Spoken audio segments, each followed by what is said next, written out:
इंतजार का इंसाफ। संजय एक मेहनती और सपनों से भरा हुआ इंसान था। उसका सपना था कि वह अपनी खुद की एक बड़ी कार कंपनी शुरू करे। दिन-रात मेहनत करके उसने अपने कारोबार को खड़ा किया। उसके साथ उसका पूरा परिवार था, पत्नी, बच्चे और अपने लोग। यही उसकी असली ताकत थे। जब संजय 30 साल का हुआ, तभी उसकी जिंदगी में एक नया नाम आया, रवि। रवि भी एक कार कंपनी का मालिक था, लेकिन उसकी सोच अलग थी। वह मेहनत से नहीं, डर और अपराध से आगे बढ़ना चाहता था। रवि को संजय की तरक्की पसंद नहीं आई। एक दिन रवि ने अपने 5 गुंडों को बुलाया और एक ऐसा आदेश दिया जिसने सब कुछ बदल दिया। उस दिन संजय अपनी कार से हाईवे पर था। अचानक उसे घर से फोन आया। आवाज कांप रही थी। जब वह घर पहुंचा, तो उसके पैरों तले जमीन खिसक गई। घर के अंदर उसके 6 परिवार के सदस्य मृत पड़े थे। उसकी पत्नी, उसके बच्चे, सब खत्म हो चुके थे। संजय फूट फूट कर रो पड़ा। उसके हाथ कांप रहे थे।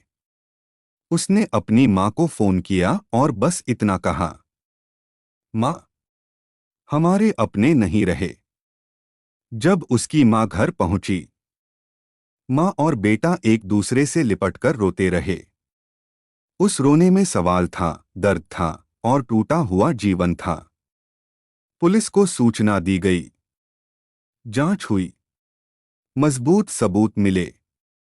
रवि को गिरफ्तार किया गया और अदालत में पेश किया गया। लेकिन इंसाफ आसान नहीं था। तारीख पर तारीख पड़ती गई। साल बीतते गए। 51 साल गुजर गए।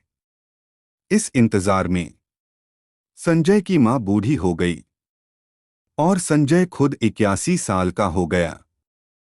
एक दिन अदालत का फैसला आया।